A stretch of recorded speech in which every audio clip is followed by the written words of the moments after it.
It is one of the most famous fires in history. The burning of the Branch Davidian compound, the home they called Mount Carmel, after a siege of 51 days by agents of the federal government. Millions of Americans have seen this fire and heard the official account of how it started. That it was deliberately set by the Branch Davidians inside the compound in an insane act of murderous self-immolation in which dozens of men, women, and children died. So far, relatively few Americans have seen this fire, spewing from the maw of a tank assaulting the compound. But to many of those who have, a profoundly disturbing question arises. If the government's tanks set the fire at Mount Carmel, the implications are enormous. The official account, the government story, approved at the very highest levels, is a lie. Does our government have the power to lie to us on so important a question as murder and get away with it? How could such a thing be true in America? In this program, we will examine the awful consequences of excessive government power, excesses which lead inevitably to lies, extortion, and violence. Hello, I'm Ron Paul, Chairman of the National Endowment for Liberty. Dr. Ron Paul is a physician, author, and former member of Congress. Some of you may find this program disturbing because the subjects that we talk about we just wished weren't true. But unfortunately, I believe they are true, and I think we ought to talk about them. Most of the time when we think about government abuse, we think about the tax system, how government comes in and taxes us to do the things that they believe are worthwhile. We see the regulatory system that comes in and regulates our personal lives and our business life. And we see the monetary system where it destroys and disrupts our monetary system and steals the values of our savings. But generally, we don't think of the physical abuse from government. But we must start thinking about that. George Washington warned us about this. He said, government is not reason. It is not eloquence. It is force. Like fire, it's a dangerous servant and a fearful master. I'm afraid we're moving in the direction where our government is becoming a fearful master. We are having more violence in the streets than ever before, and we have more laws on the books and more people in prisons than ever before, and yet we have not come up with a solution. If there wasn't a solution, there would be no purpose in this program. But the National Endowment for Liberty believes there is a solution. We must make an effort to understand our problems, how we got into the mess we're in, and make a plan on how we can get out of this. That's what this program is all about, and I believe you're going to see and hear information in the next 30 minutes that will help us in our efforts to restore America. Governments have always sponsored violence. They have fought war upon war, inflicted violent penalties in the name of justice, presented violent entertainment to the masses, and when it suited their purpose, turned their power against the people. This man was one of the early masters, Tsar Ivan the Terrible. His atrocities reached their peak in 1570 when he became convinced there was a plot against him centered in the Russian city of Novgorod. Pronouncing every single inhabitant guilty, he and his soldiers systematically tortured and killed virtually the entire city. Sadly for humanity, the record of government-sponsored violence didn't end in medieval Russia, and it wasn't always a depraved, all-powerful czar who perpetrated it either. The leaders of the French Revolution, who lived halfway between Ivan's time and our own, were liberals who spoke of liberty, equality, and fraternity. But as soon as they achieved power, they began a series of violent reprisals still known as the Reign of Terror. And things have gotten no better in our supposedly enlightened 20th century. In Ivan's Russia, Joseph Stalin murdered peasant farmers known as kulaks by the millions. A few years later, in Hitler's Germany, more millions of lives were destroyed in the concentration camps of the Holocaust. All races of humankind have participated in the brutal inhumanity of government terror. In the 1970s, millions of Africans and Asians died as a result of the murderous actions of tyrants, such as Uganda's Idi Amin and Cambodia's Pol Pot. But surely not here in America. We have known no reign of terror, no Holocaust, no killing fields. True enough.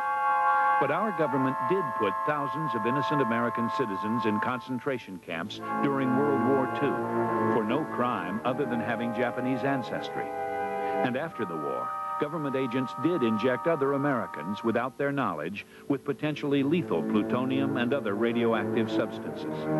The city leaders of Philadelphia did drop a bomb on the headquarters of an organization called MOVE in 1985, destroying 61 homes and killing 5 children in the process.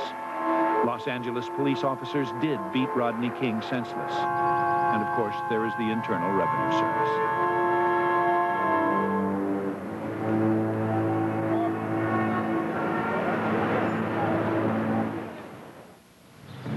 Civilized society isn't exactly the term for the Internal Revenue Service. One day, in a small town in rural Maryland, revenue agents raided the home of an Amish-type family for alleged back taxes. They didn't need a search warrant, just an IRS writ of entry and 39 guns. In Alaska, agents tried to seize a woman's car while she was in court contesting a tax judgment. When she came out and locked herself in the car, this is what happened.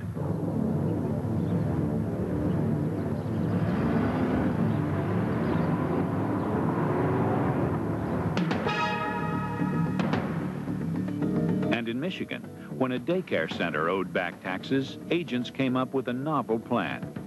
They took over the center, locked the children in a back room, and forced the parents to pay them directly before they could take their children home.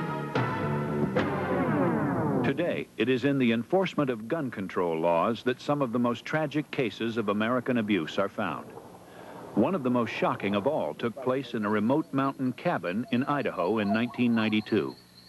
There, a man named Randy Weaver, who belonged to a religious sect called Christian Identity and is alleged to be a white separatist, had gone with his wife Vicki, his children, the family dog, and a friend named Kevin Harris. Weaver had sold an undercover federal agent a shotgun a quarter of an inch shorter than allowed by the law. He didn't show up for his trial, having been given the wrong date by the officials. In retaliation, agents surrounded the Weaver cabin and shot both his dog and his 14-year-old son in the back. Harris returned fire, killing one of the agents. The next day, when Vicki Weaver stepped out onto the porch of the cabin, her baby in her arms, a federal sharpshooter shot her dead. Weaver and Harris surrendered, were tried on multiple charges, and found innocent by a jury, after the government was shown to have fabricated evidence against them. I just want to thank the jury for 6 months? Probably. everything. How do you feel about the verdict, Kevin? Good, good. I think like the right thing happened. It proves again that a jury, if it has all the facts, can do justice in this country. It's a hard, hard row, as you can see, but it was done here. But can justice really have been done until someone is charged and convicted of causing the death of Vicki and Sammy Weaver, guilty of no crime, yet gunned down by federal agents? No one has ever been charged for shooting this man either, but someone did shoot him one night in San Diego. I'd come home about 10:30 and gone to bed, and I was sound asleep. Don Carlson works for a manufacturing company. He's as normal as you or me. And if what happened on a night in August 1992 could happen to him, it could happen to anyone. I was awoken by loud banging on my front door. I wasn't real sure if I was dreaming or it was real. I got out of bed. I went to the hallway opposite my front door, and I yelled as loud as I could, "Who's there?" I repeated that several times and got no response. The loud banging continued. Carlson could hear voices outside, people running. Frightened, he picked up the portable phone and called 911. Then he went back to his bedroom, got a revolver, and returned to the front door. I fired at the front door, and people fired at me. I was hit immediately in the right thigh. I went into the bedroom and collapsed on my left side on the floor. Soon thereafter, I was shot 2 more times. Bleeding badly and in extreme pain, his right arm bone shattered by one of the 3 gunshot wounds he had suffered, Don Carlson was handcuffed and taken to a hospital where he was manacled to his bed.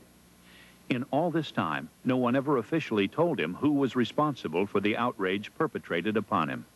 He learned from news reports that drug agents had raided his house on the unfounded tip of a paid informant.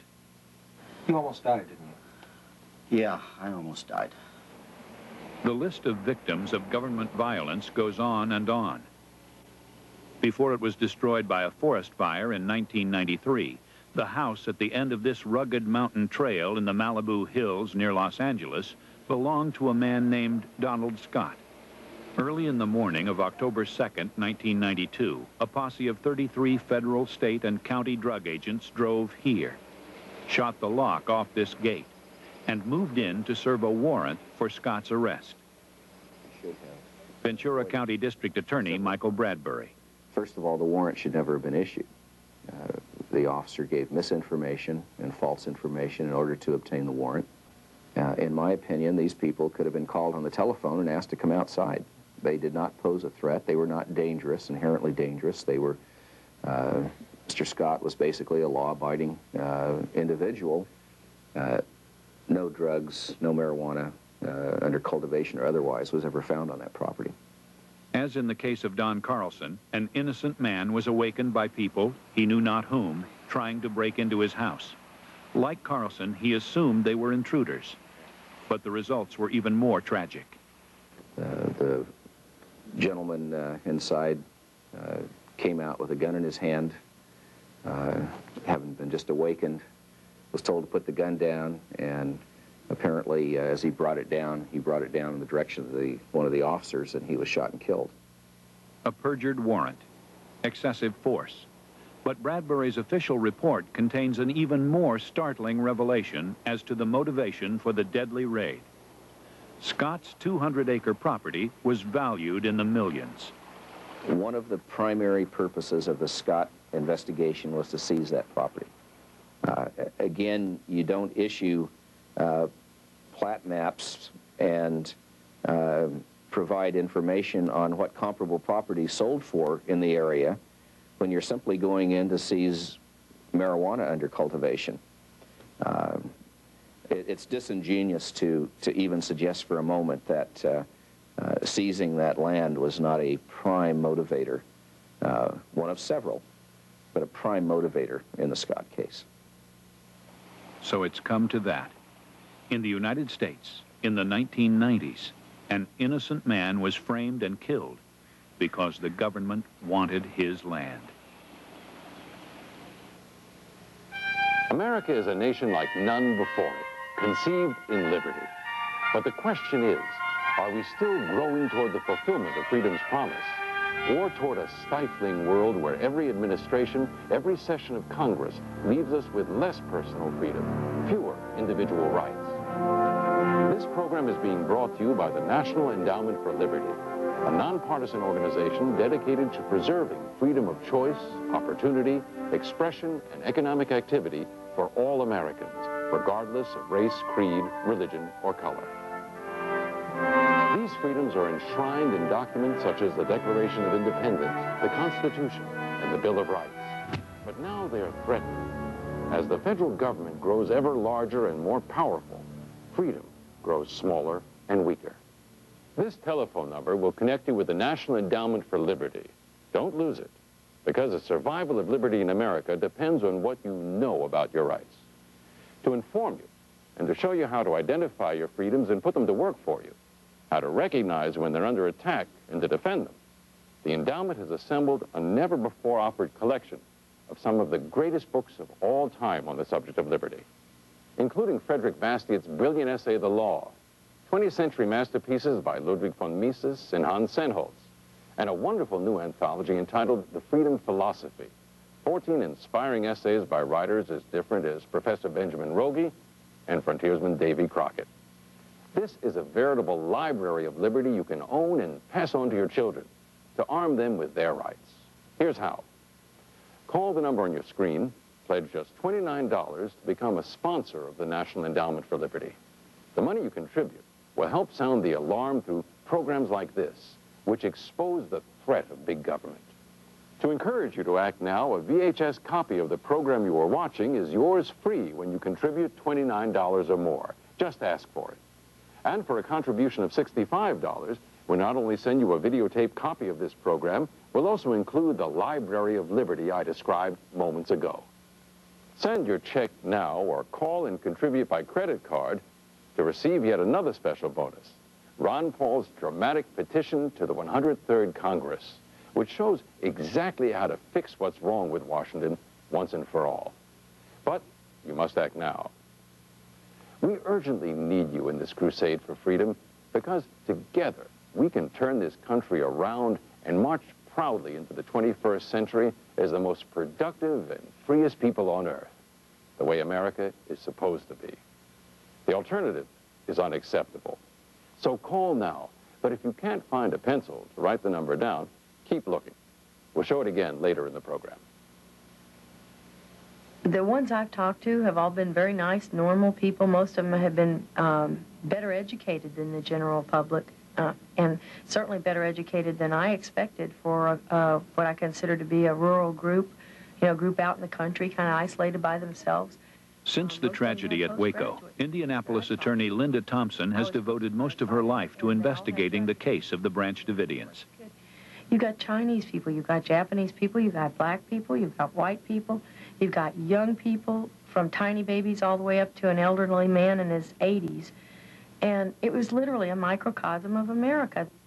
The judge did not authorize a military attack on that home. What the judge authorized was a search to see if there was illegal weapons inside. Dick DeGuerin was hired by David Koresh's mother to represent her son. He was the first outsider allowed into the compound during the siege and tried to negotiate a solution. And what they did, however, was to attack all of the people, to go about serving a civilian search warrant in a military fashion. It was unjustified. That excessive force and the fact that the government agents lied about it, not only originally, but also at the trial. How many Branch Davidians were killed in the initial raid, we will never know. 4 agents were killed. Incredibly, there have been contradictory statements by the government as to when the 4 died. But it cannot be ruled out that some may have been killed by friendly fire. Some of the agents might have been killed by friendly fire, in other words, by gunfire from the ATF agents themselves. In at least one of the cases, the bullet that was recovered from one of the agents was a hydroshock bullet, which is what the agents were carrying. It's been outlawed. Ordinary citizens can't buy that kind of ammunition because it's so vicious. It's outlawed by international treaty. We can't use it in wartime. We can't use it against our enemies in war. Just as and this is an aside, just as the CS gas that was later used by the FBI has been outlawed for war. We can't use it against our enemies, but Janet Reno used it against the children. But before the CS gas was used, there was a siege of 51 days. Psychological warfare techniques, including sleep deprivation, were used. Agents cut off the water supply and then used deteriorating sanitary conditions as one excuse for the final assault. They cut off the electricity, forcing the use of kerosene lamps, an obvious fire hazard. Then, on April 19th, they moved in. For 6 hours, the toxic gas, banned for use in war, was spewed into the building. Then the fires started. In each case of a fire ignition, at least 2 minutes or more before, there's a tank right there below where the fire starts. We've got footage showing that the tanks that they had were equipped to shoot flames, flame-throwing tanks. And it's coincident, I mean, that in every single point of origin, there is a tank there right before the fire breaks out. Although no convincing explanation has shown otherwise, not everyone agrees that the tank really did shoot flames. But regardless, Dick DeGuerin's point is clear. Well, I don't think it matters, because as sure as I'm sitting here, I can tell you that it would not have caught on fire. It would have not have burned that day if the tanks and tear gas hadn't started rolling. Each time they escalate. Last time it was Weaver, 1 little boy, 1 woman. This time it was Waco, 96 people, 25 children. What's it going to be next time, a whole city? It is not completely certain how many people died in the fire at Mount Carmel and how many were children. Another plausible number is 17, and it is this figure that songwriter Carl Klang has fixed on in his moving musical memorial.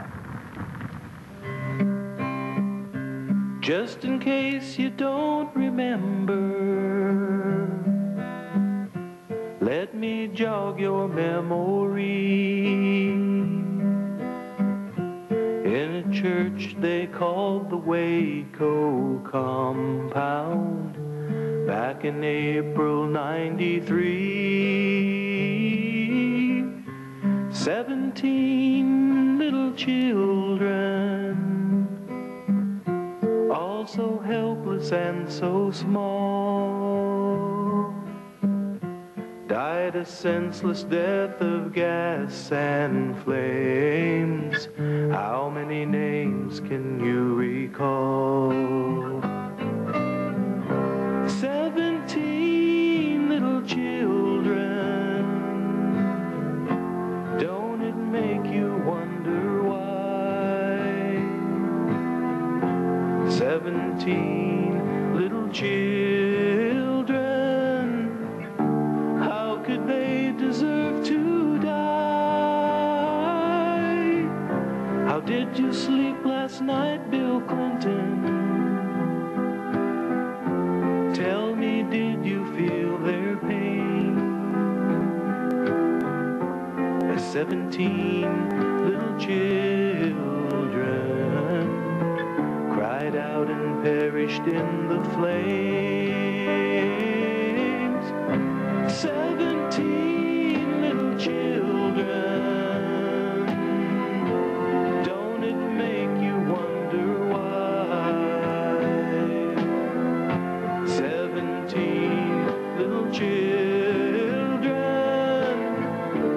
How could they deserve to die? Maybe we should stop and ask ourselves, have we become so blind? Will 17 little children finally open up your mind? Open up your mind.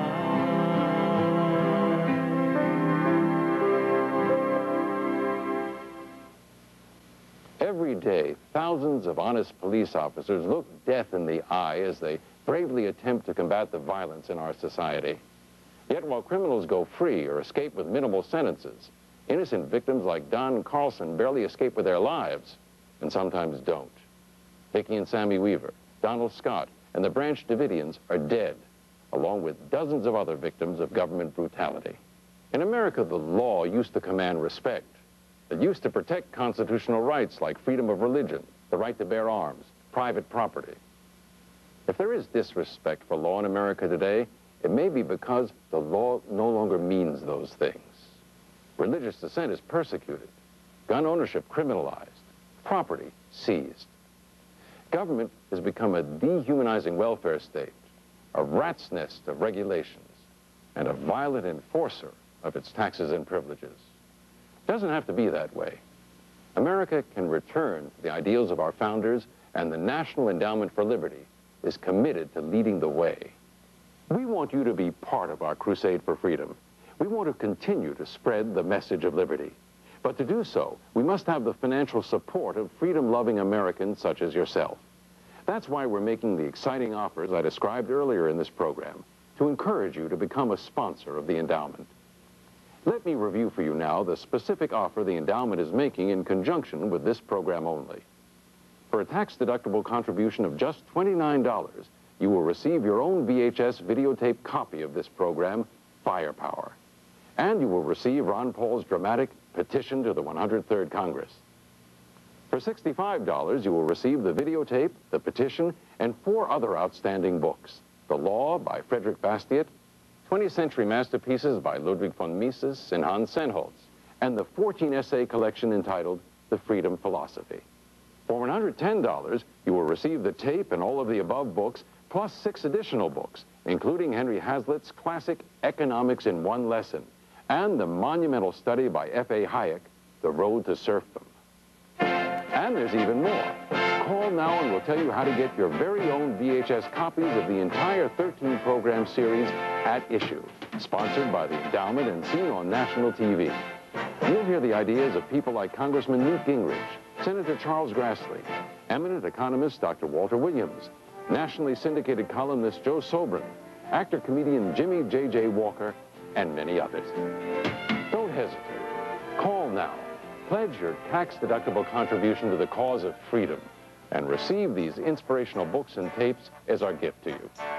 You'll be contributing to a cause whose importance cannot be overstated, while improving your own understanding of the crucial issues facing America, you and your family, and of the great philosophy of freedom that holds the solution to every one of them. And now a final word from Dr. Ron Paul. The civil rights of all Americans are threatened when government power grows too large, because the temptation to abuse power grows just as fast.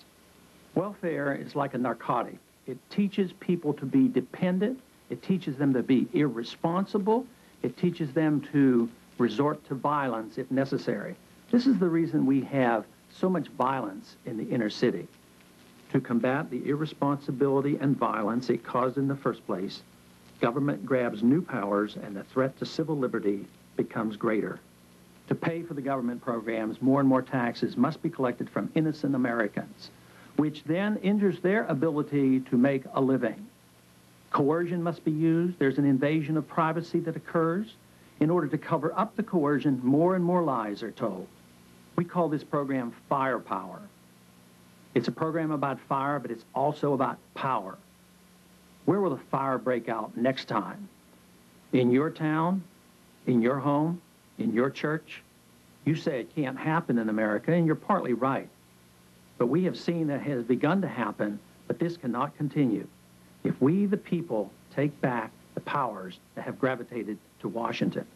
Under the Bill of Rights and the Constitution, these powers were intended to be dispersed among the people. We must demand a commitment to these principles from our leaders and those who seek to be our leaders. The hour is late. Already there is an inventory of tragedy. We must stop the fire before it spreads, before any more innocent people die. The good news is that we can, because this is America. I'm Ron Paul. Thanks for watching.